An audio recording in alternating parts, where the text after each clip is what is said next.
সুদের টাকায় ওয়াজের আয়োজন করলে লাভ হবে কি?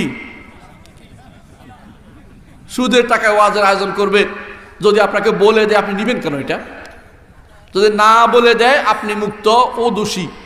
আর যদি বলে দেয় যে সুদের টাকা আপনি নেবেন না, কারণ হারাম টাকা দিয়ে হালালের আশা করা, সওয়াবের আশা করাটা ঈমান চলে যাওয়ার কারণ, তাকে বুঝাই দিবেন। হ্যাঁ, হারাম টাকা দিয়ে সওয়াবের আশা করা ঈমান চলে যাওয়ার একটা কারণ, এটা না করা। মসজিদে হারাম অর্থ দান করে কি ফায়দা? কোনো ফায়দা নেই। মসজিদে হারাম অর্থ নেওয়া যাবে না, তার থেকে নিষেধ করবেন। আরবের কোরাইশরা আপনার ওই লোকদের চেয়ে ভালো ছিল। কোরাইশরা যখন কাবা শরীফ বানাচ্ছিল তখন তারা একটা অংশ বাদ রাখছে, কেন? হালাল টাকা নাই। হালাল টাকা নাই দেখে কাবা শরীফ তারা বানায় নাই। আর আপনি তাদের থেকেও একটু বেশি বুঝ, আপনি এই জন্য হারাম টাকা দিয়ে আল্লাহর ঘর বানাতে চাচ্ছেন। নাউজুবিল্লাহ। ইন্নামা ইয়াবুদু মাসাজিদাল্লাহি মান আমানা বিল্লাহি ওয়াল ইয়াউমিল আখির। তারাই তো